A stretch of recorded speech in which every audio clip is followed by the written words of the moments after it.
La parole donc à Nathalie et Coralie qui font partie de l'équipe mobile sociale et de santé. Bonjour à tous et toutes. Je suis Nathalie Lemonnier, je suis éducatrice sur, l'équipe mobile sociale et de santé. Donc je vais commencer par une présentation de l'équipe, dans sa composition et dans son approche. Donc c'est un partenariat entre le CHU pour la partie infirmière et le CCS pour la partie sociale. Ce sont des travailleurs sociaux qui sont embauchés par le CCS de Toulouse et le CHU de Toulouse. Donc c'est un fonctionnement sur, 16 équivalents temps plein à raison de 8 équivalents temps plein travailleurs sociaux, 8 équivalents temps plein infirmiers, infirmières, avec la particularité d'avoir deux infirmiers, infirmières qui sont détachés sur la halte santé, heu, de façon, sur un roulement sur 6 mois. Ils interviennent, chaque infirmier de l'équipe tourne sur, la halte santé. Les interventions ont lieu toute l'année, 7 jours sur 7, avec une amplitude horaire de 9 heures à 22 heures et 23 heures l'hiver, sachant qu'on n'est pas à la rue jusqu'à ces heures-là puisqu'il faut rentrer au bureau pour consigner l'activité de la journée. Donc, on rentre à peu près 1 heure avant, mais on est joignable toujours par téléphone, par mail. Donc ce sont des interventions qui sont toujours en binôme mixte infirmiers et travailleurs sociaux. C'est vraiment un incontournable et la zone d'intervention se situe sur Toulouse et les agglomérations alentours. Voilà, c'est un peu le périmètre. Ensuite, les publics. C'est la Donc les publics, on va parler du public cible, qui est le public, des personnes en grande précarité, qui sont en situation de très grande précarité pour l'équipe mobile. Ça a été un choix fait dès le début par l'équipe mobile, avant même l'arrivée des infirmiers qui sont arrivés en 2000. Le constat étant que, ces personnes qui n'avaient plus recours à aucune structure, aucun service qui pouvait éventuellement les aider. Elles se retrouvaient dans un grand isolement et donc l'équipe a décidé d'aller plutôt vers ce public-là, ce qui est toujours le cas aujourd'hui. Ce qui demande de faire d'avoir des critères, d'évaluation de la grande vulnérabilité, pardon. Donc ce sont, l'économie, la santé et l'isolement.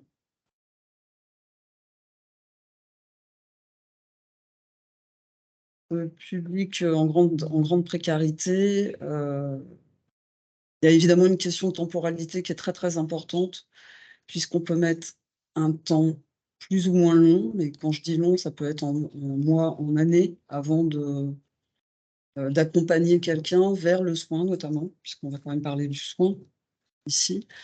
Heu, Parce qu'on fait avec les personnes et on n'est pas là pour, évidemment leur imposer quelque chose qui serait de l'ordre de l'accompagnement vers le soin.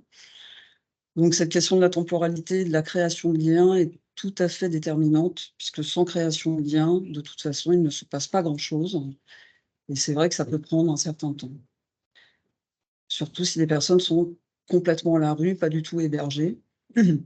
Même là, on constate que le recours aux soins est vraiment, vraiment compliqué, voire, impossible, sans avoir de lieu où se stabiliser à minima. Après, par ailleurs, il y a aussi un public très diversifié puisqu'il y a un public, que l'on rencontre des moments, dits, lors de la mission d'urgence sociale, c'est-à-dire en dehors des horaires d'ouverture de structure habilités à recevoir les, c'est-à-dire après 17 heures en semaine et le week-end, puisqu'on travaille toute l'année, tous les jours fériés compris et week-ends. Donc là, on est évidemment confronté à tout un tas de publics et de profils, vraiment diversifiés, où on va les rencontrer, évaluer leur situation et pouvoir les orienter au mieux, en fonction de ce qui leur arrive. Voilà, il y a des chiffres là qui n'apparaissent pas. Si, ça y est, voilà. Pardon. Donc le nombre de rencontres, Pour donner une idée, donc réalisé en 2022, 13 809.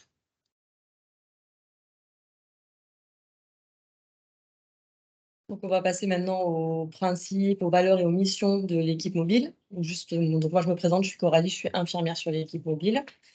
À l'EMS, on a 3 grands principes et valeurs. La première, c'est l'inconditionnalité de l'aller vers. Le respect de la libre adhésion, donc ça, c'est ce qui est hyper important, c'est qu'en fait, on va faire avec la personne, et non pas pour la personne. Donc c'est vraiment et ça va aussi avec le respect de la temporalité, c'est-à-dire que, on va pouvoir, peut-être encourager ou inciter la personne, mais à faire des démarches, mais seulement une fois que le lien est créé et on va vraiment faire en fonction de ses demandes et de ses désirs et qui peuvent mettre beaucoup de temps à émerger. Le principe, en fait, c'est que l'équipe mobile n'est jamais intrusif. Quand on rencontre des personnes, voilà, c'est vraiment, on respecte, le choix de la personne et des fois, c'est pas le moment, on respecte complètement ça et voilà, c'est vraiment faut que ça vienne de la personne. Les différentes missions de l'équipe mobile, donc en fait, tout part, en fait, de la création de liens pour ensuite amener à une coordination, des parcours. Heu, le but principal, nous, c'est une mission d'aller vers les personnes qui sont, à la rue. L'idée, c'est dans un premier temps de créer un lien et puis de le maintenir et ça, c'est vraiment quelque chose qui on revient toujours sur cette notion de temporalité qui peut prendre des mois, parfois des années. On peut mettre des années à avoir un prénom, à voilà, donc c'est ça, c'est vraiment et ça, c'est la base, en fait, pour pouvoir avancer et après amener sur un parcours, un peu plus, un peu plus étoffé dans le parcours de soins, et ou le parcours social. Après on est amené à évaluer l'urgence d'une situation, que ce soit donc sur le plan enfin non, répondre au signalement, pardon. Donc la réponse au signalement, donc c'est principalement, les signalements qui vont être faits, soit par le 115, soit par tous nos partenaires. Donc ça peut être les assistants sociaux des hôpitaux, ça peut être, des travailleurs sociaux, de centres d'hébergement ou enfin des tas de dispositifs en fait de partenaires avec qui on est amené à travailler. Hem Nous, par contre, on à l'EMS, on va, répondre certes au signalement, mais on répondra pas du tout à la demande d'hébergement. Ça, c'est important de le signaler. C'est le 115 vraiment qui gère l'hébergement. C'est pas du tout, nous, on ne va pas du tout répondre à la demande d'hébergement, quoi. Donc, je pense on pensait notamment, des fois des AS, peut-être à l'hôpital qui nous signalent des personnes qui vont sortir, qui n'ont pas d'hébergement et qui auraient besoin d'hébergement. On peut être amené à se déplacer pour évaluer la personne, mais en tout cas, pour la demande d'hébergement, ça passera toujours par le 115, c'est géré par le 115. Ensuite, on va évaluer l'urgence de la situation, donc que ce soit sur le plan social et sanitaire, d'où l'intérêt du travail en binôme mixte travailleurs sociaux et infirmiers. On va orienter et assurer un travail d'accompagnement éducatif ou sanitaire. En fait, notre principal travail, en fait, c'est que les personnes qu'on va rencontrer, l'idée, c'est de les ramener dans le droit commun. Donc ça passe notamment, par une médiation, avec les médecins de ville, par des accompagnements, sur des rendez-vous qui soient sociaux, qui soient médicaux, sur des structures, qu'elles soient sanitaires ou sociales. Voilà, faire des demandes d'interprétariat aussi, pour faciliter aussi les rendez-vous. Voilà, ce qui est important aussi, c'est que nous, à l'équipe mobile, on n'a aucun travail de référence, quoi. On n'est pas référents sociaux, on n'est pas référents, infirmiers, donc il y a vraiment pas du tout de travail de référence chez nous et on a aussi une, mission, donc d'observation sociale, donc nous, c'est chaque année, on fait un rapport d'activité qui permet, de de de je vais y arriver, qui permet en fait de faire, émerger des chiffres, voilà et qui permettent après d'être travaillés en amont et notamment, pardon, excusez-moi, donc par exemple en 2022, on a répondu à 1 206 signalements et là on parle juste de signalements de partenaires, on parle pas des rencontres qu'on fait, nous, nous-mêmes, par nos maraudes. Alors, dans les signalements, il y a aussi les signalements faits sur le 115 par des particuliers. Il n'y a pas que des partenaires, 115. professionnels, il y a aussi toute la part, des personnes, particulières qui font des signalements. Donc nos modalités d'intervention à l'équipe mobile, 3 principales. Donc on a, donc on a d'abord les maraudes, ce qu'on appelle, établies. Donc les maraudes établies, c'est, notamment on va, se rendre, enfin c'est aussi, du travail de veille sociale, c'est-à-dire qu'on va se rendre sur des lieux, dont on sait où on sait que les personnes, sont, où elles peuvent faire la manche, où elles peuvent dormir, soit pour faire ce travail de veille sociale parce qu'il y a des personnes avec qui le lien, n'arrive pas à vraiment se faire, même si elles sont très vulnérables.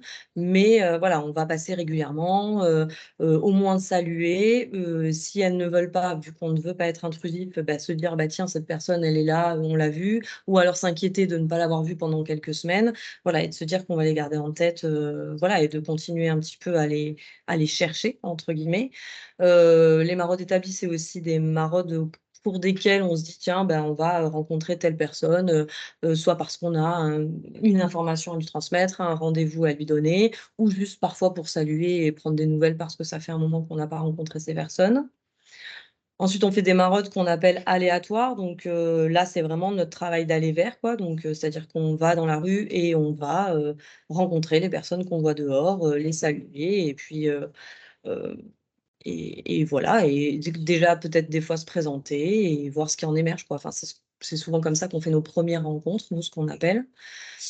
Ça peut être aussi des maraudes aléatoires au cours desquelles on va croiser des personnes qu'on connaît, qu'on n'avait pas forcément prévu de rencontrer, et du coup, ben, elles vont nous solliciter, elles vont nous voir, et du coup, voilà, il peut se passer des choses, des demandes, ou juste, se saluer.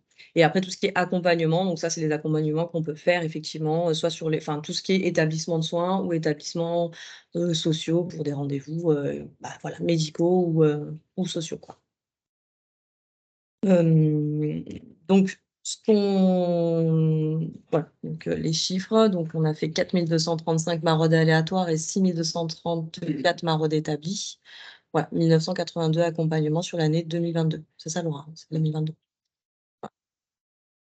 Donc ce qui représente quand même un gros volume de personnes, heu, sur une année. Donc le travail binôme, le travail de binôme, travailleur social infirmier, ben ça permet, voilà, vraiment d'avoir une évaluation, globale sur les personnes, c'est-à-dire à la fois d'un point de vue sanitaire, à la fois d'un point de vue, social. Ça nous permet d'avoir des regards croisés de chacun avec, nos compétences, nos formations, voilà, de vraiment faire une évaluation globale quand on rencontre des personnes et que le lien, du coup, se fait, et ben, on peut apporter des réponses, ou faire des évaluations, cliniques en tant qu'infirmier, par exemple, sur, un point de vue pathologie. Cette double compétence, du coup, elle permet, notamment, dans le cadre avec les partenaires, notamment de faire ce gros travail, en fait, de médiation, et on pense notamment quand les personnes, voilà, les grands précaires, qui se retrouvent hospitalisés, et ben, des fois, c'est quand même assez compliqué parce que ils ont parfois des comportements qui sont inadaptés, ou en établissement de soins, c'est très cadré, c'est très normé, c'est parfois compliqué pour ces personnes. Nous, on a ce travail de médiation où on va, en binôme aller dans les services, donc déjà se présenter notre travail, et du coup, ça nous permet de parfois temporiser, ça nous permet, des fois de proposer de peut-être un petit peu sans être trop, sans rentrer trop dans les détails, mais d'expliquer un peu le parcours et de pouvoir, temporiser les équipes, voilà, d'essayer vraiment, voilà, de la médiation, d'aller rencontrer la personne. Des fois aussi, ça apaise de voir des personnes qui connaissent et de dire: «Bon, bah, voilà, là, tu es là pendant un petit moment, c'est sûr, c'est pas simple». Voilà, ou des fois, ça va sur des choses, beaucoup plus, matérielles. On peut, des fois dépanner des cigarettes pour des personnes qui sont très en demande et qui ont pas, enfin, voilà, ça part vraiment, voilà, et l'idée, en fait, c'est de vraiment faire tenir l'hospitalisation, voilà, tant que pour que le soin puisse se faire, quoi. Et après, voilà, donc ça permet, tout ça, ce travail de binôme, il permet, voilà, de faciliter les échanges, la transmission avec les partenaires aussi, une fois qu'ils sortent parfois des hospitalisations, nous d'avoir, un suivi aussi pour après prendre le lien et prendre les rendez-vous médicaux qui peuvent être faits et ou des rendez-vous sociaux qui peuvent être amorcés par les AS de l'hôpital, par exemple. Heu, voilà, donc c'est vraiment, ce travail, en binôme, il est, indispensable, quoi, pour pouvoir vraiment aborder les personnes, dans la globalité, quoi. Est-ce que tu as quelque chose à ajouter, Nathalie? Non, je trouve que c'est plutôt clair ce que tu as dit, non? Voilà. À vous de nous dire, sinon, mais Et donc on voulait, illustrer un peu ce travail à travers une vignette clinique, notamment d'une personne qu'on a accompagnée. Heu, oui, voilà, la situation de Carole. Carole, de ton là, on va aborder un peu la question aussi quand même de la psychiatrie, hein, puisque, c'est bien compliqué aussi d'arriver à travailler, avec la psychiatrie. Enfin, là, dans ce cadre-là, c'est pas tant la question qu'on te fait, mais enfin, on va vous parler de la situation de Carole, vous allez mieux comprendre. C'est une dame qu'on a donc rencontrée à la gare, en décembre, 21. Très vite, on l'a identifiée comme étant quelqu'un qui avait atterri là, qui était errante et qui délirait beaucoup, qui très vite, nous a dit, enfin, pas très vite parce qu'on a eu beaucoup de mal à rentrer en contact avec elle, ça a mis plusieurs mois avant que quelque chose vraiment se noue avec elle. Mais lorsqu'elle est arrivée, elle a dit être arrivée, en fait, en vacances. Elle s'est tout fait voler de suite et elle était vraiment très vulnérable. Déjà physiquement, c'était quelqu'un qui devait faire 45 kilogrammes, 1,50 m, enfin voilà. Édenté, quelqu'un qui montrait une certaine vulnérabilité. Donc on a eu pas mal de temps, mais vraiment beaucoup, beaucoup de mois avant de tisser un lien avec elle qui a permis petit à petit, bien qu'elle délirait vraiment beaucoup, elle avait des comportements assez inadaptés, on lui a ce qu'elle disait, c'est qu'elle voulait revenir en fait dans sa région d'origine, qui est la région parisienne, d'où elle était partie, où elle avait un logement. Elle était bénéficiaire d'une AH et en fait, elle ne touchait plus rien, elle avait plus aucun document, plus de papier, plus rien du tout.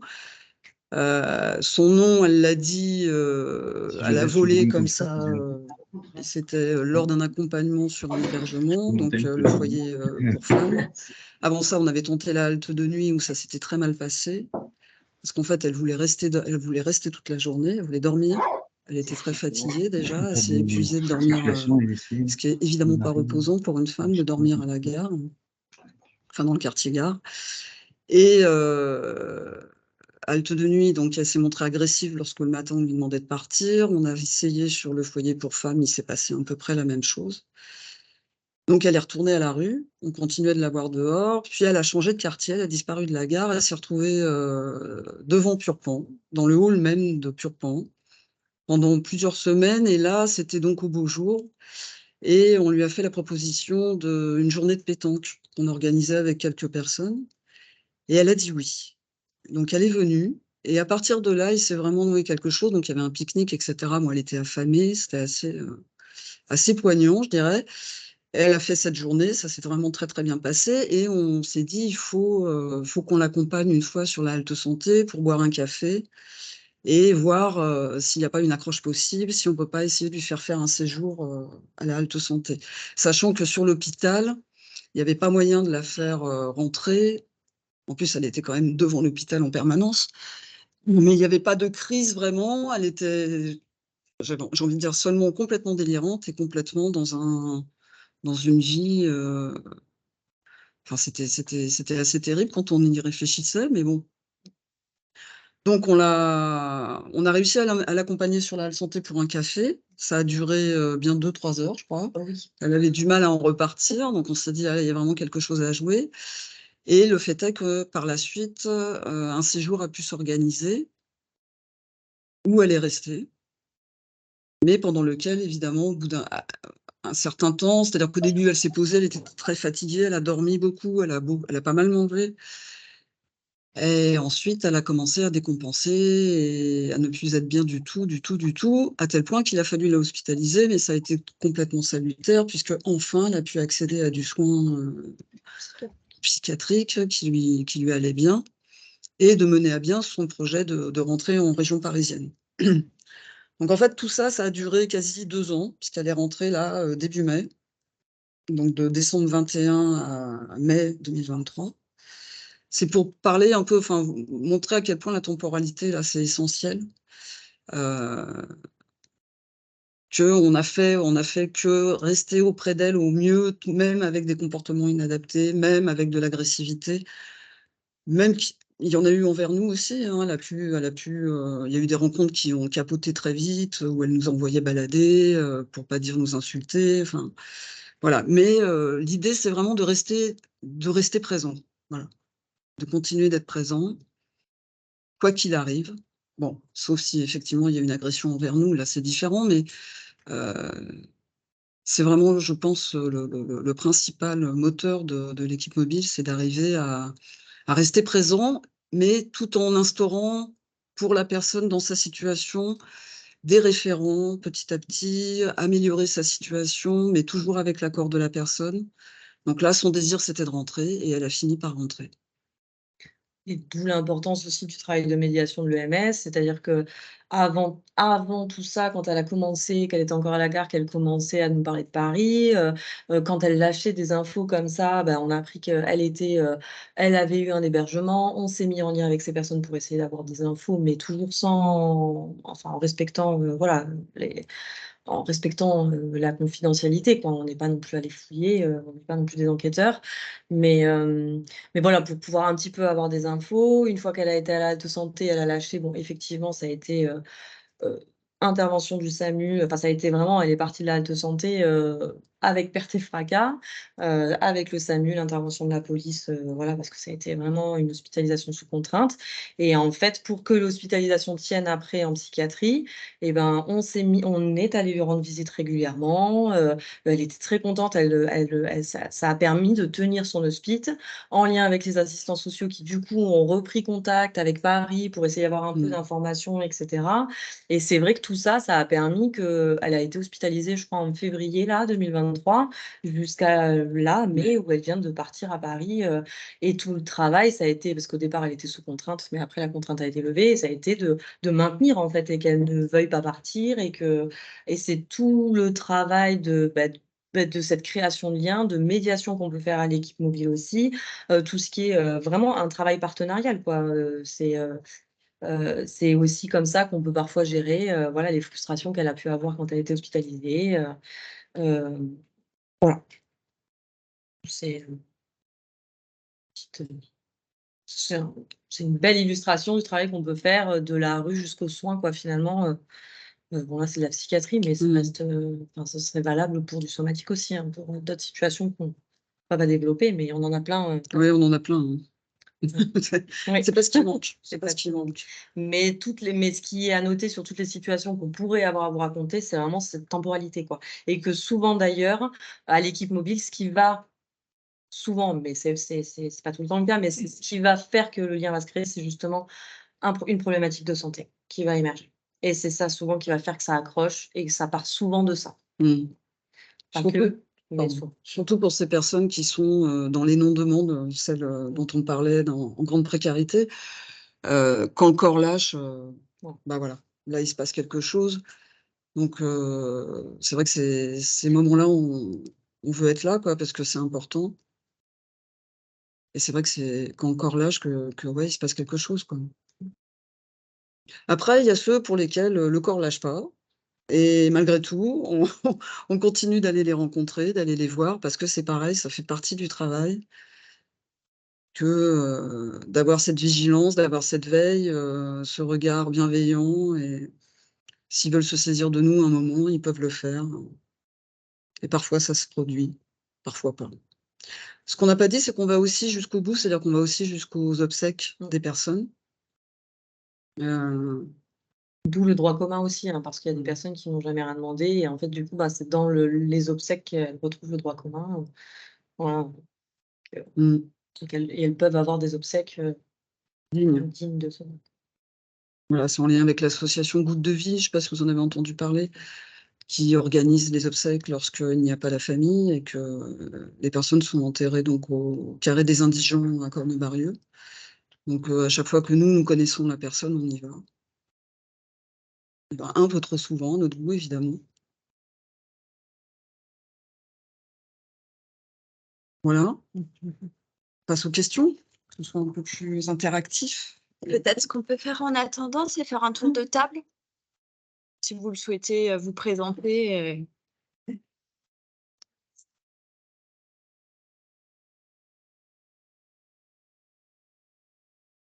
Diane Bras, je suis infirmière normale je suis ado, mais là je suis en salle, je suis en première année d'IPA, infirmière politique avancée, mais je suis en psychiatrie, c'est bien.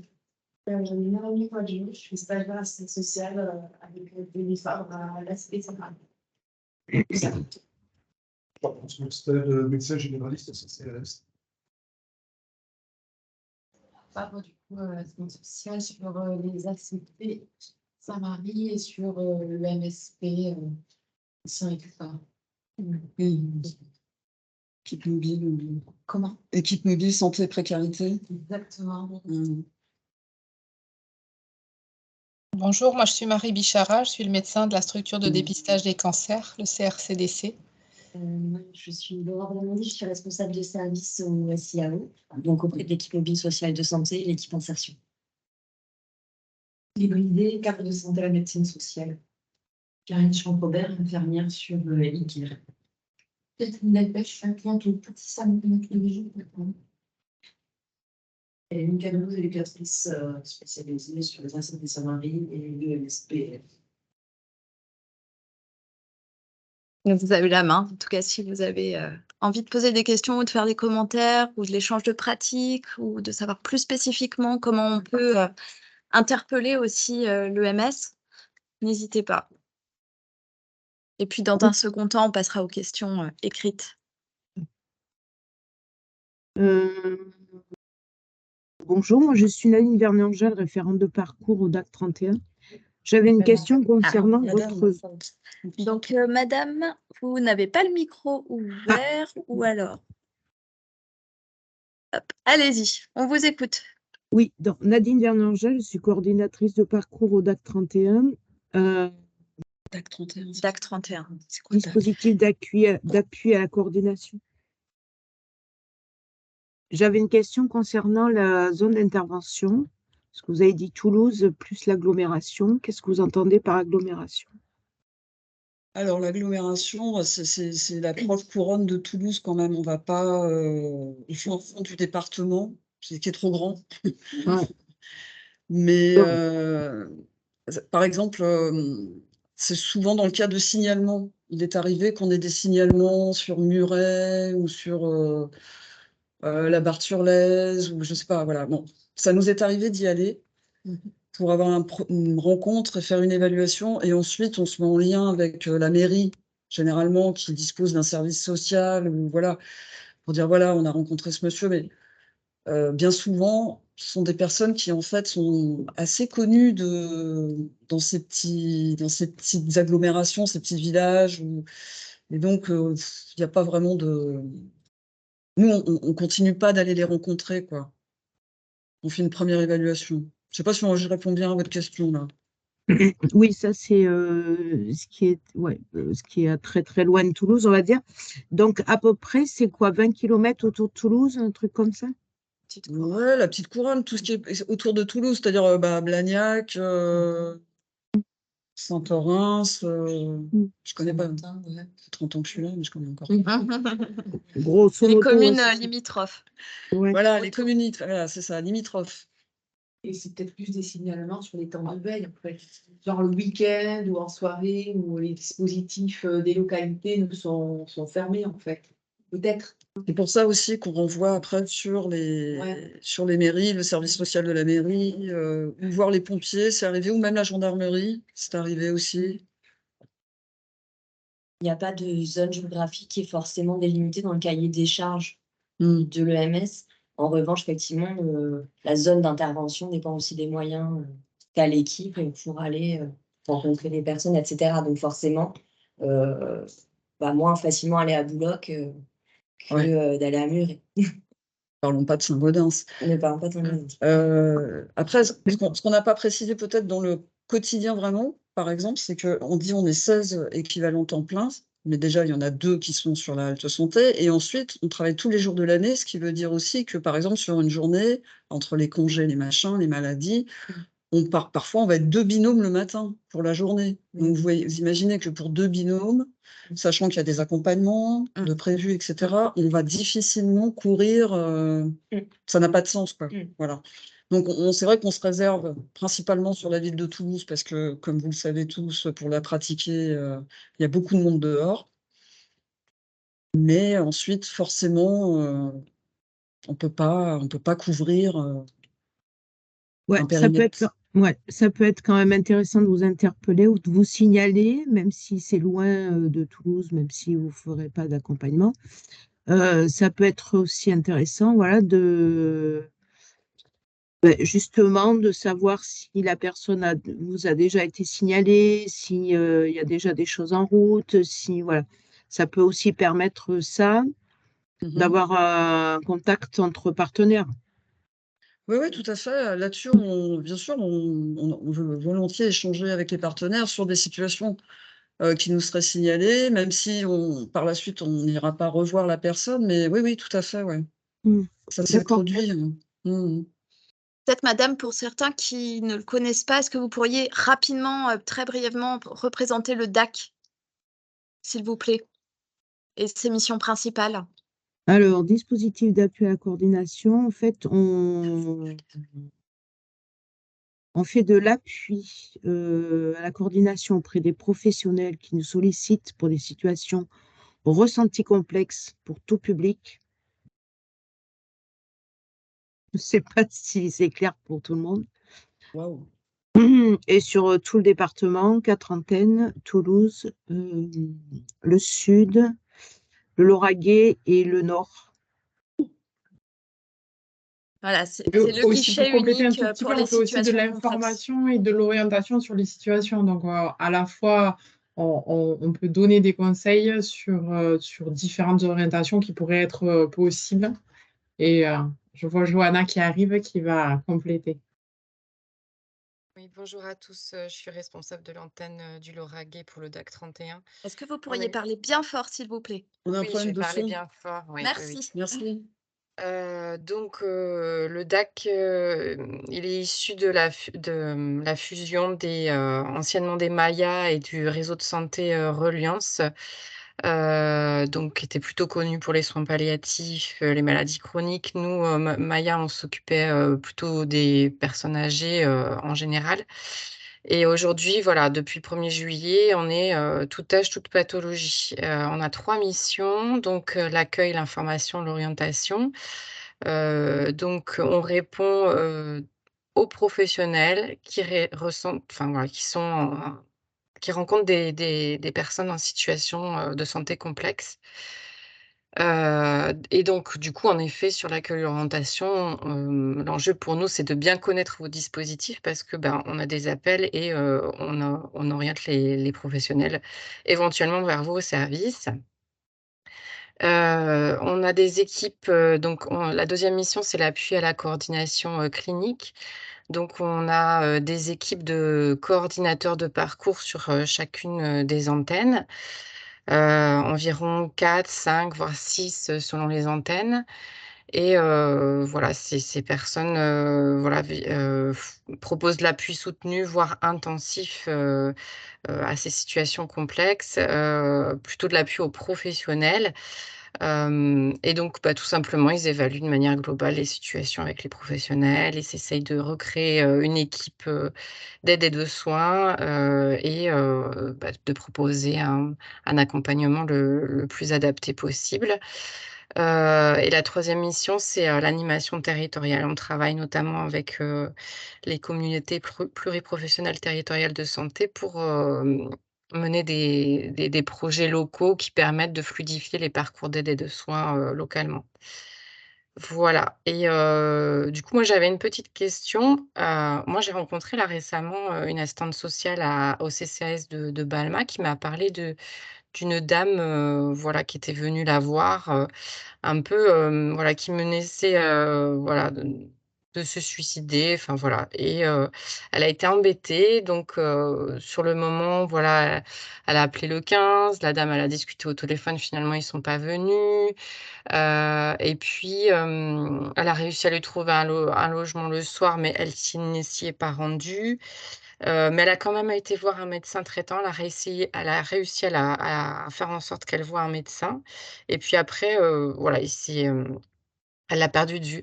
Et elle m'avait demandé, à ce moment-là, justement, avec qui elle pourrait, contacter pour de l'accompagnement santé. Alors, moi, je suis un peu perdue, je vous avoue, entre les équipes mobiles sociales et santé, équipe mobile santé précarité, équipe mobile psychiatrie précarité. Du coup, je l'ai renvoyée vers ICARE. Je ne sais pas si je l'ai orientée bien. Et voilà. Est-ce que c'est plutôt, ICARE qui fait un peu la plateforme et qui renvoie vers les bons services? Alors, on peut faire ce guichet, en tout cas, puisqu'on a une mission d'appui aux professionnels. Donc, quand il y a un doute, en tout cas, on va réorienter au mieux en fonction de la situation. Là, en l'occurrence, la situation que vous soulevez, je ne l'ai pas en tête, donc peut-être que c'est ma collègue qui en a eu connaissance. Dans le doute, vous pouvez solliciter ICARE. Après, peut-être sur la nuance équipe mobile, psychiatrie, équipe mobile sociale et de santé, je vais laisser Nathalie répondre. Disons que si la demande porte particulièrement sur le soin pour cette dame, c'est-à-dire si vous avez une demande précise sur le soin dans notre intervention pour cette dame, on ne pourra pas répondre. Parce que nous, avant tout, on veut la rencontrer sans parler de soins. On va pas parler de soins. On va pas, vous voyez ce que je veux dire? On va essayer d'abord de la rencontrer, de créer du lien. Donc si vous aviez, par exemple, dans l'idée, vous avez pris, je sais pas, un rendez-vous, elle a un rendez-vous médical où vous aimeriez qu'elle aille voir un médecin ou un, et ben là, nous, on va pas répondre à cette demande-là. On pourra pas, parce que bien souvent, on constate, ça marche pas déjà. Enfin, vous l'avez vous-même dit, l'assistante sociale, l'a perdue de vue, cette dame ne s'est pas présentée, voilà. Et on aurait pu la rencontrer à la rue, oui, parce que c'est quelqu'un à la rue, c'est quelqu'un, semble-t-il, de vulnérable, et on peut essayer de la rencontrer et essayer de tisser quelque chose avec elle, mais pas dans l'idée de l'amener vers le soin. On essaye de venir vraiment comme une page blanche. On essaye de voir ce qui convient à la personne avant tout. On n'est pas là pour, dire, faire pour elle. On est vraiment faire avec les personnes. Et moi, j'ai une phrase que j'aime bien qui dit, «Le mieux est l'ennemi du bien». Vous savez, parfois on dit, «Ce serait quand même mieux si, elle irait faire ceci ou faire cela». Et en fait, là, c'est nous qui parlons, c'est jamais la personne elle-même. Donc c'est en ça que c'est en ça que la question de la temporalité aussi est très, très importante, et qu'on est confronté parfois avec des partenaires qui comprennent pas du tout. Heu, Parce que pour eux, il y a il y a quelque chose de l'ordre de l'immédiateté, et nous, c'est vrai qu'on est toujours, à mettre une certaine distance. Alors je sais pas si ça vous a éclairé là, ce que je vous ai dit, mais En tout cas, l'équipe mobile ne peut pas répondre à l'urgence, en fait. Cette dame se Mmh. présente avec Ouais, non, ça une c'est sûr. expression de risque suicidaire. Ah oui, non, ça L'équipe mobile sociale n'a pas sa place là-dedans. C'est en plus une demande, une fois, une rencontre.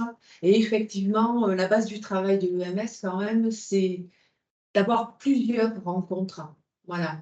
Le risque suicidaire, très bien, vous faites le 15 est mis en lien avec la personne. Visiblement, le 15 ne s'est pas déplacé, ça veut dire qu'ils ont quand même dédouané l'urgence en elle-même, en termes d'intervention. Et après, on voit bien que même l'hébergement ne résout pas tout, en fait, puisque cette dame-là ne s'est pas rendue à l'hébergement proposé. Donc, je pense que vous avez fait ce que vous aviez à faire. Mmh. Voilà. Et que effectivement, cette dame, elle est sûrement repartie à la rue, et qu'à un moment donné, si la situation se dégrade, on va la retrouver dans le circuit, sûrement à un moment donné, ou peut-être pas. Mais voilà, Mmh. je crois que Ouais, tout à fait. Parfois, effectivement, on a comme ça des signalements, on n'arrive pas à rencontrer la personne, mais on a eu le nom là en tête, ouais. et paf, quelques semaines plus tard, on va la rencontrer.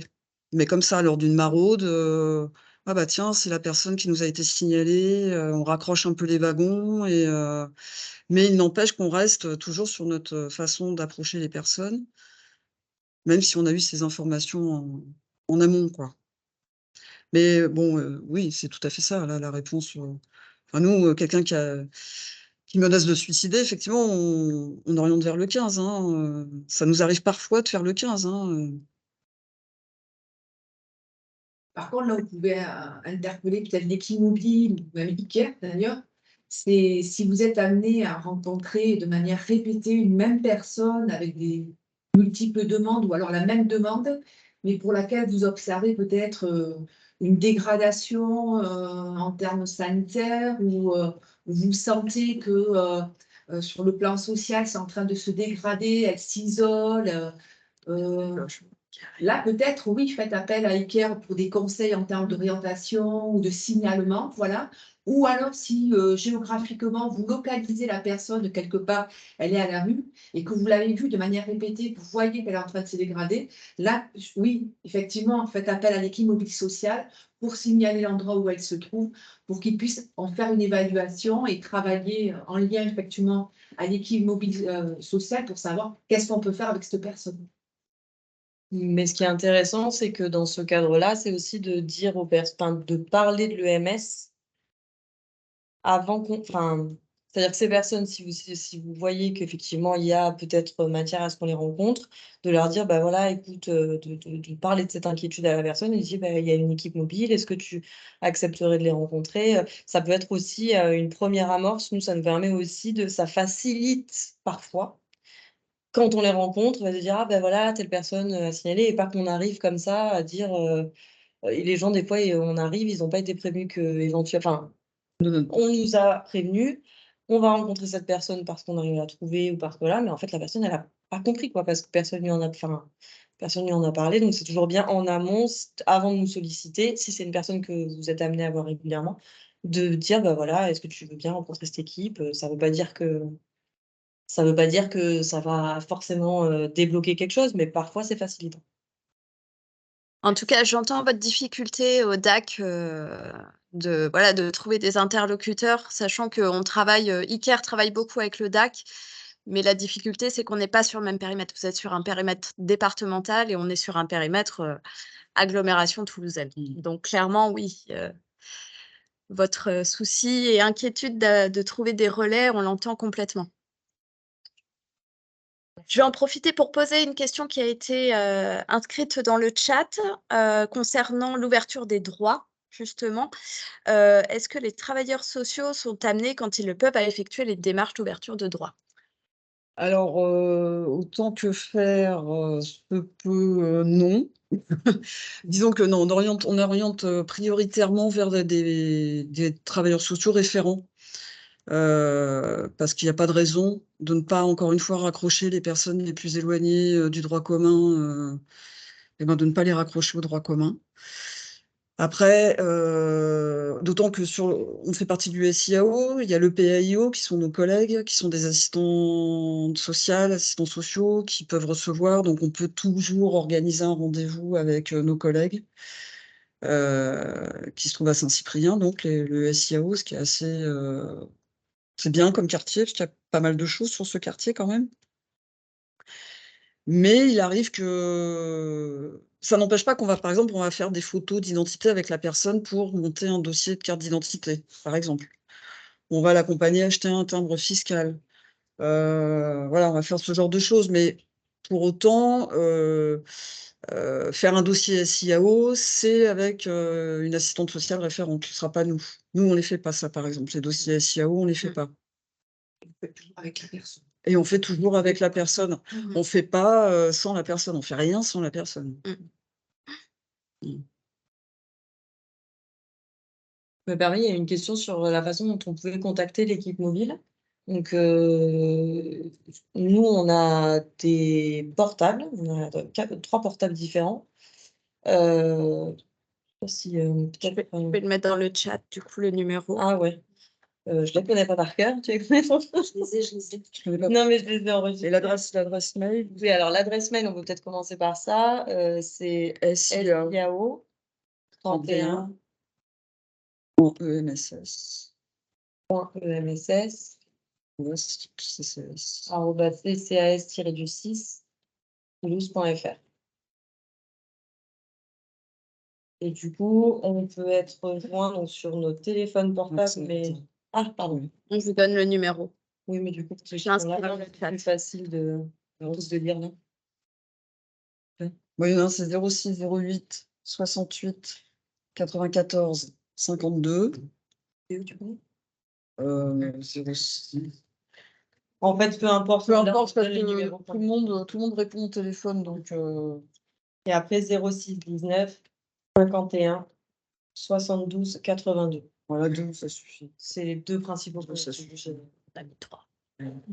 Par contre, on insiste bien, c'est des téléphones à destination des partenaires. C'est-à-dire oui. que nous, on a aussi un téléphone usager, c'est un numéro de téléphone qu'on donne parfois aux personnes qu'on rencontre et avec lesquelles on va les appeler, mais jamais s'il ne faut, l'idée c'est de ne pas donner ces numéros de téléphone à des personnes qu'on sera amené à rencontrer. C'est très important. Très important. Très important. On a un numéro usager, mais voilà, et qu'on donne aussi.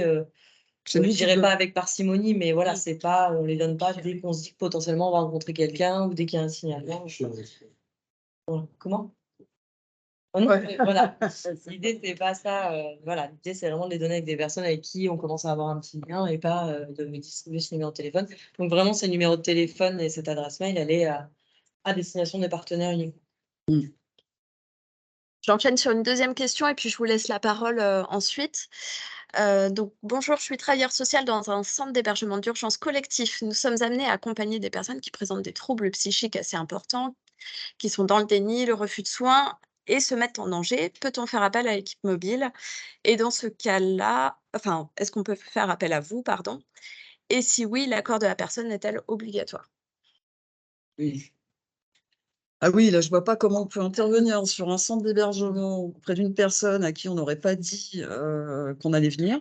Ça me paraît compliqué. Ça, à mon avis, ça, entre guillemets, excusez le franc-parler, mais ça bousille un peu la rencontre, quoi. Parce que la personne peut se demander, mais qu'est-ce que c'est?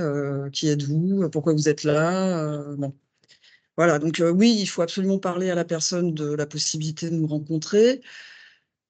Ensuite, des troubles psy, évidemment qu'il faudrait, creuser plus et savoir de façon plus fine, quelles sont les problématiques, soulevées, rencontrées, quelles sont les attentes, de notre intervention puisque Et puis ça paraît difficile, quelqu'un qu'on ne connaît pas, si c'est une problématique de déni ou de refus de soins, bah, c'est pas du tout, même si la personne est OK pour nous rencontrer, de venir sur un centre d'hébergement, nous, on va pas régler cette problématique. C'est un peu ce qu'on expliquait, c'est que le refus de soins, on le travaille avec la temporalité, à force de connaître les personnes et voilà, et avec un travail de médiation. Là, on peut pas résoudre un refus de soins ou un déni ou des troubles psychiatriques, de toute façon, on résoudra pas. Enfin, on peut pas forcer la personne à faire des soins en venant là sur l'hébergement d'urgence si on la connaît pas du tout, cette personne, si on l'a jamais vue en amont, ça paraît, délicat qu'on puisse éventuellement la rencontrer et après être amené à la revoir. Et ça peut se travailler comme ça, mais après on sait que c'est compliqué sur les centres d'hébergement. On sait à quel point, ça met en difficulté les équipes, les collectifs. surtout avec Les troubles psy, c'est sûr, hein, mais j'ai envie de dire, ce qu'on constate, c'est que les équipes, évidemment, ce qu'elles font la plupart du temps, c'est qu'elles s'adaptent au mieux, mais il arrive parfois que, les limites sont il n'en reste pas moins que des limites sont à poser et que, l'hébergement ne peut pas parfois, perdurer. Mais c'est lorsqu'il y a du trouble, de l'agressivité ou ce genre de choses ou de la auto, contre elle-même, contre la personne elle-même ou contre autrui. Mais sinon, si c'est des questions je sais pas, de manque de respect des règles, qui parfois sont des règles peut-être un peu trop rigides, moi je suis pour dire qu'il faut peut-être essayer d'assouplir certaines règles, que ces personnes-là ont quand même le droit d'être hébergées malgré tout, et que le refus de soins et le déni, c'est quelque chose auquel, ma foi, on est confronté, mais on peut pas y faire grand-chose, hein, vraiment, hein. C'est quelque chose de très complexe, et à part prendre la personne telle qu'elle est, l'accepter telle qu'elle est, jusqu'à un certain point, bien sûr, hein, mais je vois pas ce qu'on peut faire d'autre, hein. Ça revient à la vignette clinique qu'on a présentée, quoi, hein. C'est-à-dire qu'on était avec une personne qui était dans un déni, qui voulait pas du tout être hospitalisée ou même ne serait-ce qu'aller sur des CMP, enfin, qui voulait pas du tout rapprocher, et c'est vraiment quand il y a eu des compensations que ça s'est rapproché, quoi. Mais clairement, on n'a rien pu faire, quoi. On a vraiment fait avec elle et ça a pris le temps que ça a pris, mais c'est Bien souvent, on a avancé, quoi. ouais, bien souvent, on aimerait beaucoup et beaucoup trop que le soin intervienne pour ces personnes-là.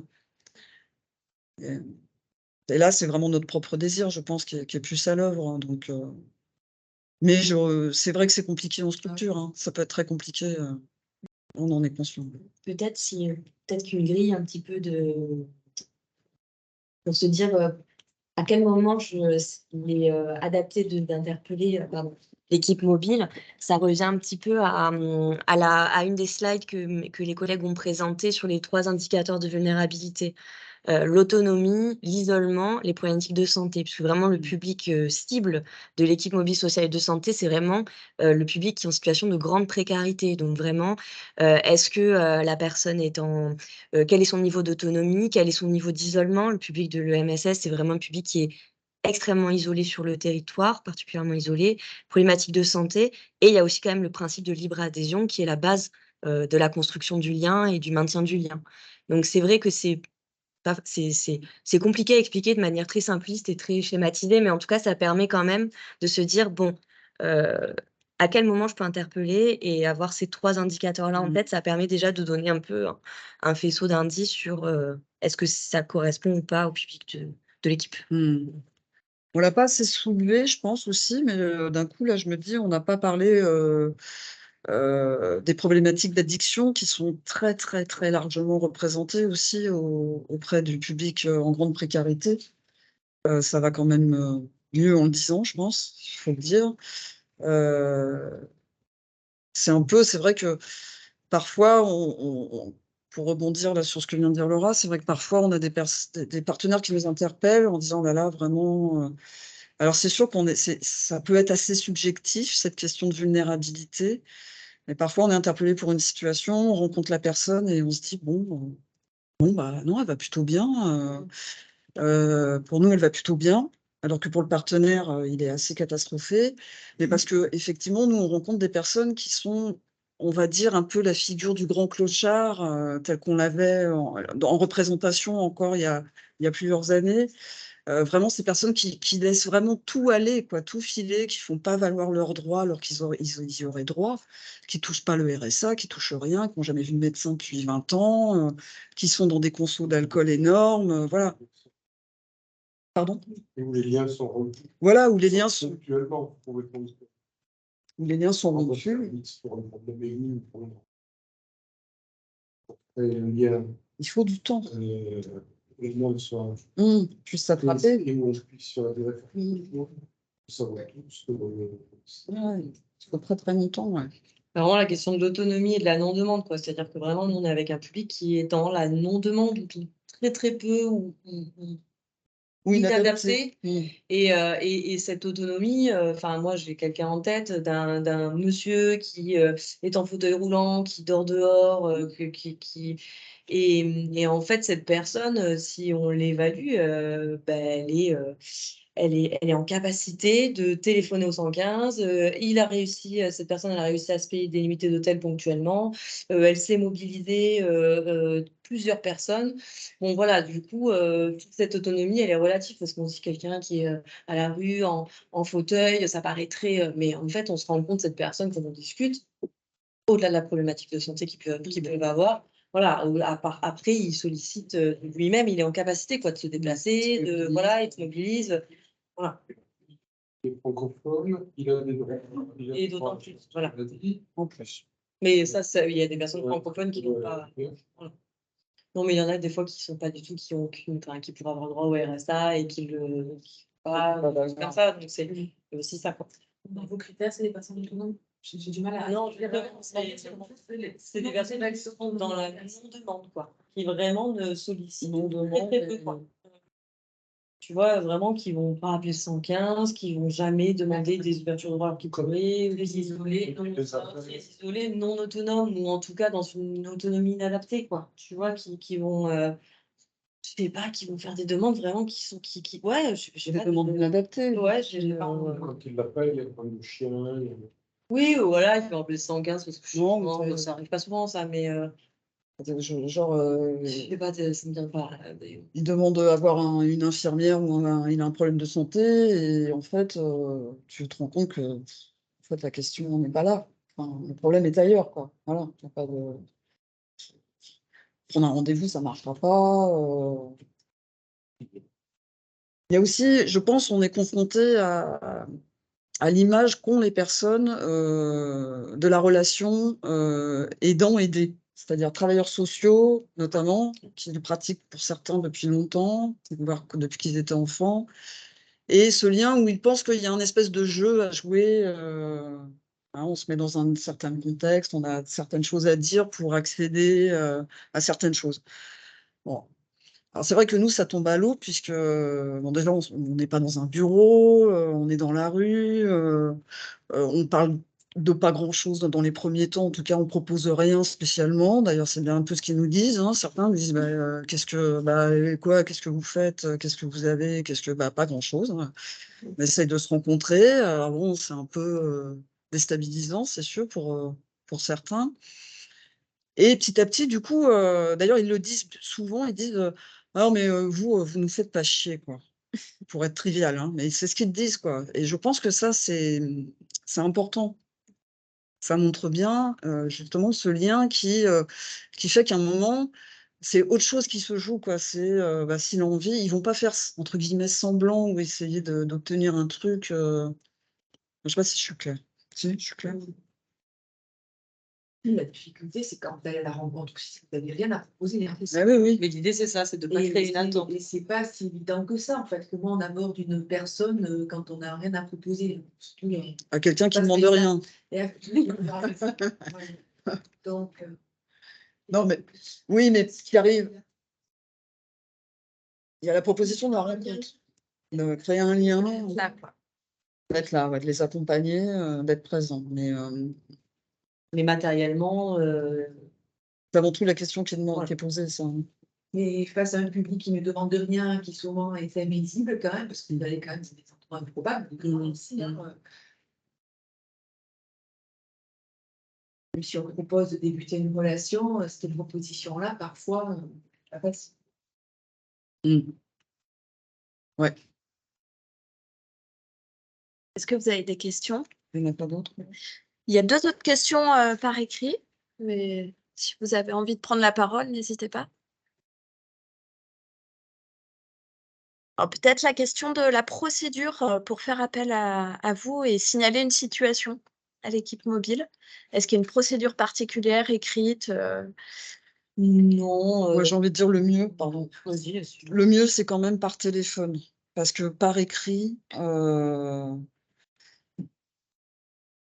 bien souvent, on va rappeler la personne qui a fait le signalement pour creuser un peu plus sûrement. Parce que par écrit, bien souvent, il manque des données, des éléments, voilà.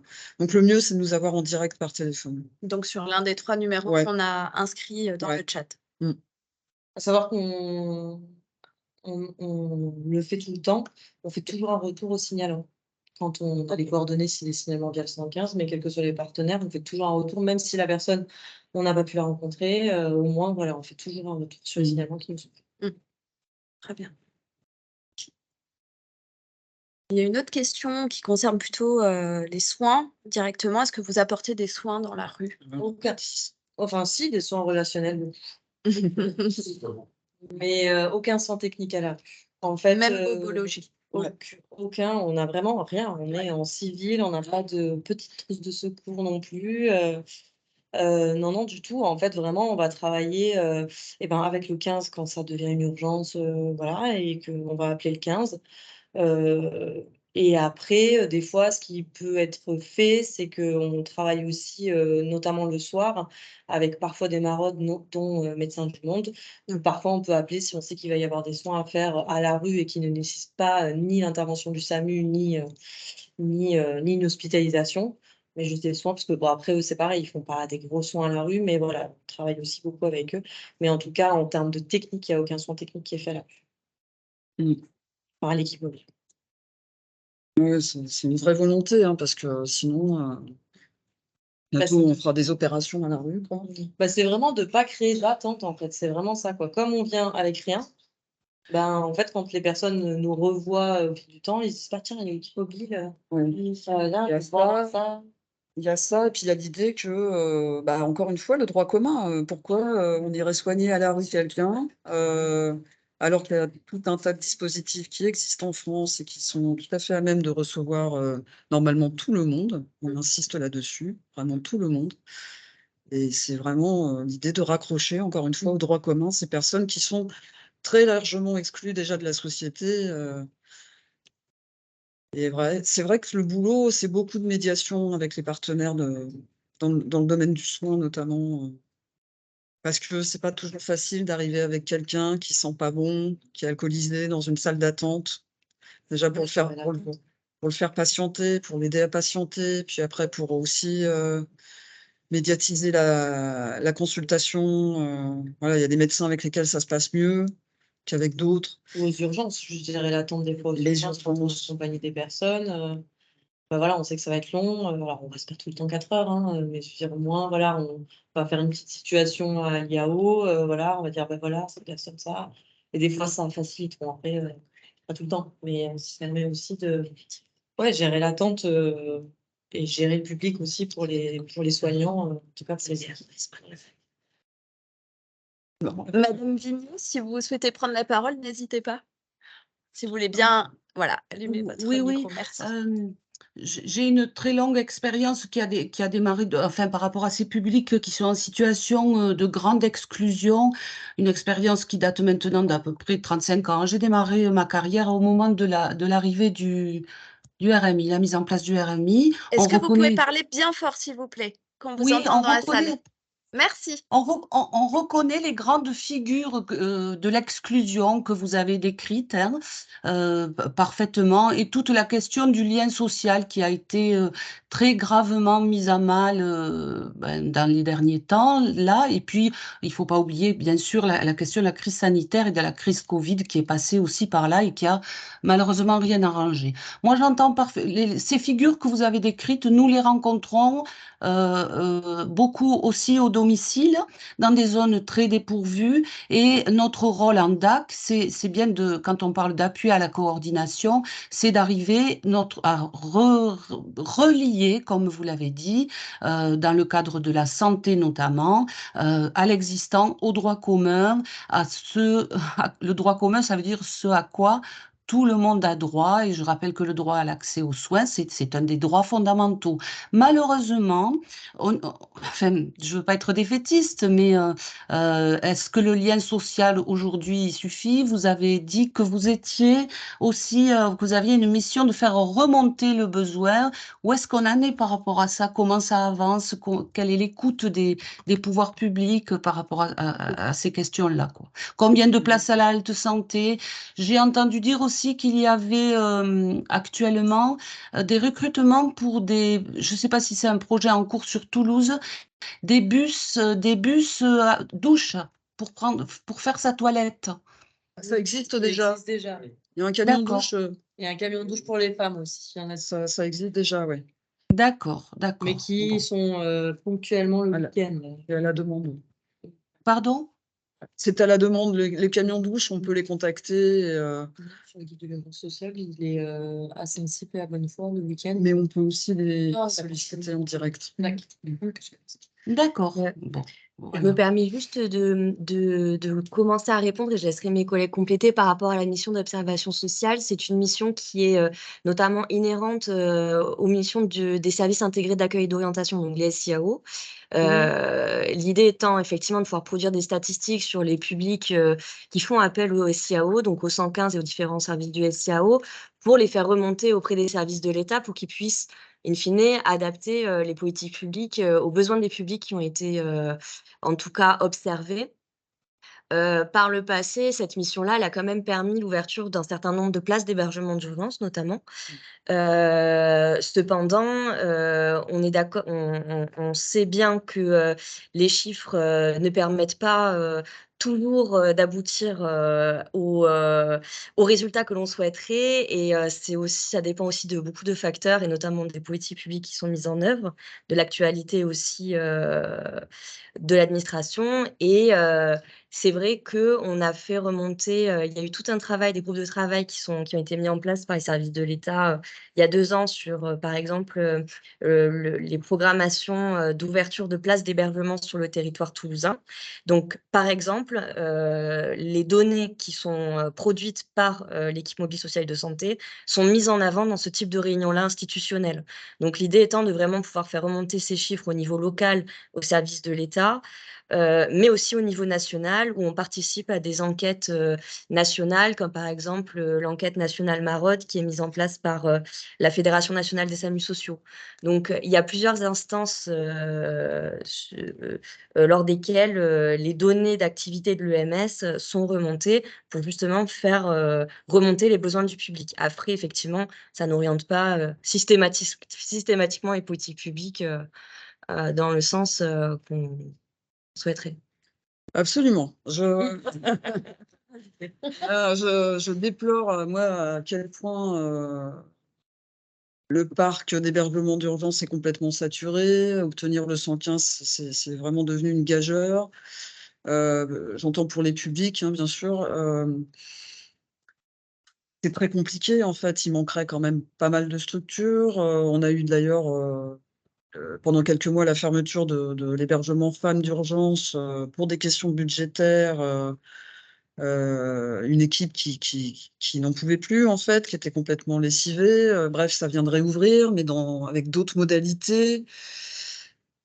Quand même, il y a un déficit, on dira, de place, à mon sens, sur la ville de Toulouse, qui paraît assez évident et de diversité aussi, de diversité de structures parce qu'on a pu voir l'ouverture de la maison Goudouli il y a déjà maintenant 12 ans, je crois, cette année, qui est vraiment un public de personnes en grande précarité. C'est devenu une maison relais depuis peu.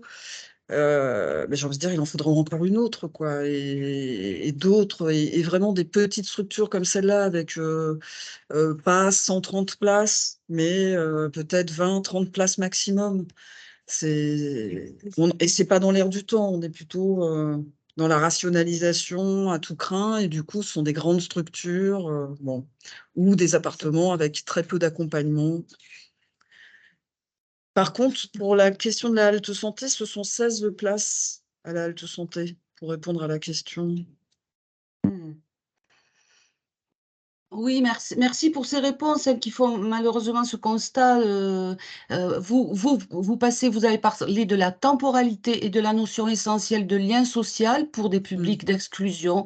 Ça prend du temps, ça demande un investissement, j'ose le dire, humain, qui est difficilement quantifiable, rationalisable, parce que voilà. Donc, j'ose moi aussi tenir ce discours. Ça demande du temps pour réconcilier, relier des gens qui sont en refus de soins ou qui perdent le soin de leur propre personne.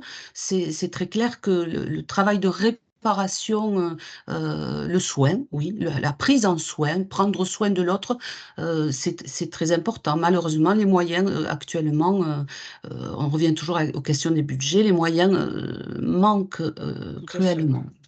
Tout à fait. C'est vrai que la Merci question... merci à vous. de le Merci à rappeler. vous. Merci.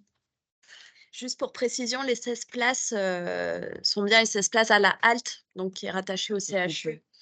À la Voilà, et halte juste, santé. Voilà, mais il y a d'autres lits Halte Soins Santé à l'UCRM notamment. Vous en avez combien à l'UCRM? Moi, je suis... Allô? Oui. Non, juste pour dire que quand vous parlez de la situation de Toulouse et de son agglo, inutile de vous dire dans quel désespoir nous sommes dans des zones rurales ou périurbaines extrêmement dépourvues, où l'errance gagne du terrain. C'est pas facile. Et puis, nous avons aussi ces figures que vous avez décrites sur des publics vulnérables à domicile, avec des syndromes de Diogène catastrophiques. Enfin, voilà. Oui, oui. La figure du grand clochard que vous avez, mais dans un logement. Oui, on en connaît aussi, hein, on a aussi des personnes qu'on a connues d'abord à la rue, qui par la suite ont été logées, puisqu'effectivement, quand même, on peut constater que avec le temps, on finit par y arriver quand même. Certains arrivent à être logés, mais qui restent, oui, dans une grande précarité. Et qui, alors en plus, le logement a la caractéristique d'invisibiliser la personne, du coup. C'est ça. Et C'est bien ça. et c'est vrai qu'on maintient le lien parce que, bah, déjà, si la personne, en est demandeuse, bien sûr, et puis si on pense que ça peut être important pour qu'elle ne glisse pas dans quelque chose de complètement, un isolement terrible, une dégradation, évidente, voilà. Oui, oui. Oui, parce qu'à la rue, il reste du contact, j'allais dire. La rue, Oui, oui, la puis rue, ça reste vivant, la rue. tout à fait, Voilà. ouais, tout à fait. Pas d'autres Merci. questions dans le chat. Merci beaucoup. Donc, si vous souhaitez prendre la parole, n'hésitez pas. Des questions sur les temps d'accompagnement. Est-ce que il y a un temps ou est-ce que ça peut être indéfini complètement? On est complètement libre. On est complètement libre de. Bah, alors bien souvent, on va dire que je pense que c'est vrai que ce serait intéressant peut-être de faire une moyenne. Enfin, je sais pas comment on y arriverait, mais bien souvent, les rencontres sont quand même pas très longues à la rue. Ça peut, je sais pas, 20 minutes, une demi-heure, voilà, ça peut être ça. Et puis parfois, bah, notamment lors d'accompagnement, ça peut être bien plus long.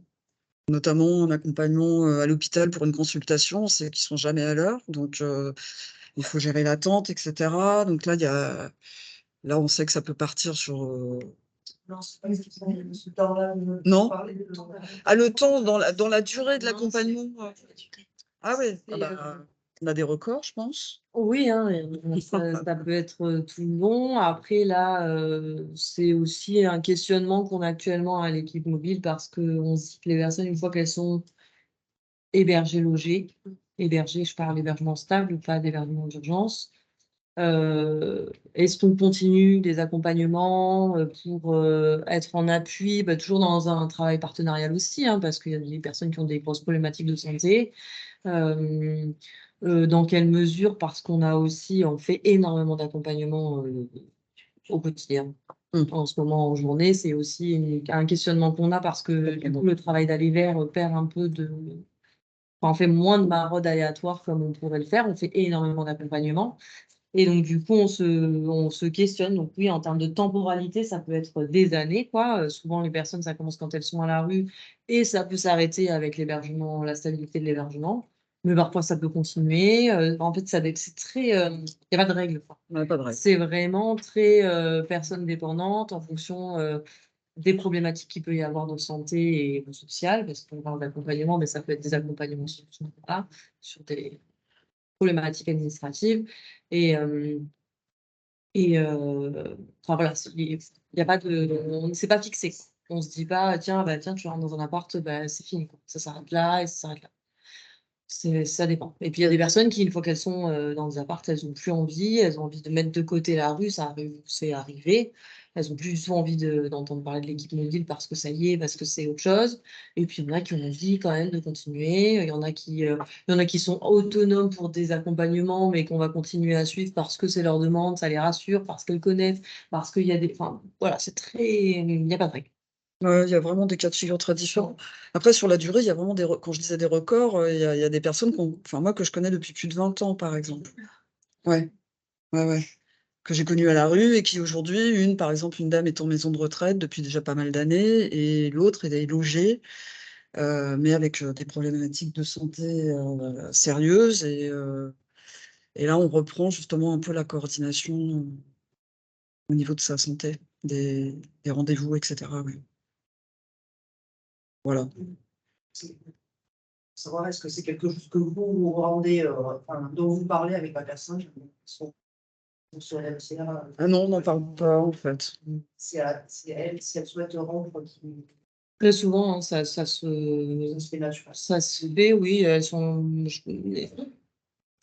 J'ai pas le sentiment qu'il y ait des personnes qui se sentent pas de nous dire. Enfin, justement, c'est assez naturel, quoi. Le lien établi est suffisamment neutre au départ et sans attente pour que souvent les personnes, quand bah, elles sont en capacité de nous le dire, quoi. Oui, je pense Et qu'elles souvent, ça vient de la personne, quoi. je pense qu'elles Aussi. n'ont pas notion de contrat entre elles et nous, Mmh. quoi. Voilà. Donc, Ne contractualiser rien, justement. non, non, non. Tout est Ouais, accepté et tout à fait, ouais. Donc c'est vrai que ça la laisse libre, hein, effectivement, de nous lâcher si elle veut, ou pas. Enfin, vraiment, on a des personnes qui nous appellent très régulièrement, qu'on voit pas forcément souvent, mais qui nous appellent pour discuter, pour prendre des nouvelles. Voilà, et on sent que c'est important, donc on continue de répondre.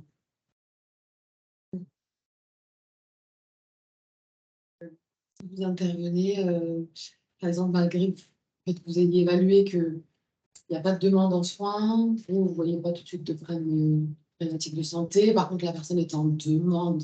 Donc, vous sentez qu'il y a du lien, la création de lien possible. Vous continuez à intervenir ou parce qu'il y aura.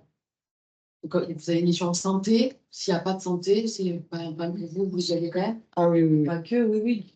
Oui, oui. Si jamais la personne. Tu vois, notre mission, c'est pas aller vers et créer. En fait, comme le disait la dame, je trouve, pardon. C'est la question du soin au sens large, quoi. C'est-à-dire qu'on pense que la relation est soignante, en fait. Et c'est ça avant tout qu'on propose. Et on est loin d'entrer, d'être sur le soin somatique, quoi. Et d'ailleurs, un infirmier qui débute à l'équipe sociale, qui a une formation infirmière, doit vraiment déconstruire un petit peu. Ouais, ils sont un peu perdus. Lâcher, ouais. Trouver la place là-dedans et son utilité, entre guillemets. Ouais. Et sans s'éloigner non plus forcément de sa formation de base, qui est fondamentale.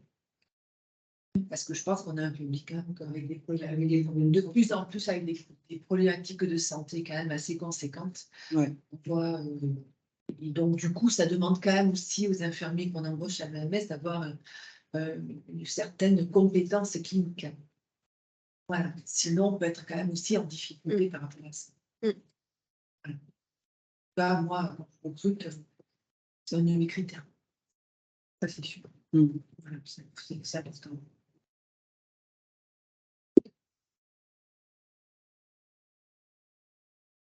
Petite précision dans le chat, il y a 45 places l'IELT Soins Santé sur toute la Haute-Garonne. Pour information. Voilà. Ouais. 45 places pour une ville, ouais, comme Toulouse. Pour le département, du coup. Oui, oui, pour le département, ouais. Mais attends, pour le département, il n'y a que la clé et la de santé. Et du CRM? Du CRM. Ouais, c'est le CRM.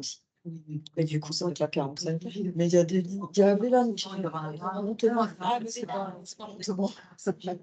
Jeanne, si tu as le troisième acteur fondamental. De soins santé, mais même cumulé, 45. Je peux prendre la parole, du coup? Oui, bien sûr. Bonjour à tous et à toutes, Jeanne Blanc, février. Je travaille à l'ARS, je suis chargée de mission santé précarité. Donc, il y a 3 porteurs, maintenant plus que 2. Donc le CHU, l'association La Clé qui a été fusionnée maintenant avec l'UCRM et l'UCRM qui a des places au nom de l'UCRM cette année, 4 places de... n'importe quoi, je dis n'importe quoi. Ils ont eu 14 places et pardon, 4 places de Cité Caritas cette année. Ouais, donc il c'est y a ça. un troisième porteur. Ouais, c'est ça. Et on en avait 4 avant, plus que 3. 16 plus 4, 20, 15. Non, c'est ça. 15, elle disait, ouais. Mais 15 dans la salle. Donc, Ça fait 45, il y a- 25, il en il y a manque des places, là. Il en manque 16. 10. Il manque Il y a 10 places là. Il y a 16 places à la mutuelle santé, Voilà. 15 places à 4. l'UCRM et 4 que c'était Caritas. C'est pas Et il y a 45. la clé aussi. Il y a Et la clé, c'est l'UCRM. Non, l'UCRM, ils en ont eu 11 cette année. En plus des. Oui. Parce qu'ils ont repris la clé, on est d'accord. Ouais. Ils ont repris la clé, donc il y a ceux de la clé, et cette année, ils ont répondu à un appel à projet et ils ont 11 places. Ok. Ah oui, donc 15 plus 11. Voilà, exactement. 26. Normalement, ça fait 45 si je ne me trompe pas. 26 plus les 4, 16, ça fait 30, 11, plus, 4, ouais, c'est bon, plus les 16, c'est 46. plus 14, c'est ça. 46. Oui. Bon, que surtout. Et tout est sur Toulouse, ouais. Oui. Et tout est sur Toulouse, Eh oui, c'est surtout contrairement ça. aux ACT où il y en a à Saint-Gaudens. Ok, merci. Merci. Merci, ouais. Est-ce que vous avez d'autres commentaires ou questions? Je vois que l'heure avance et que vous avez sans doute vos activités à reprendre. Donc, il ne me reste plus qu'à vous remercier, Coralie et Nathalie pour leur intervention.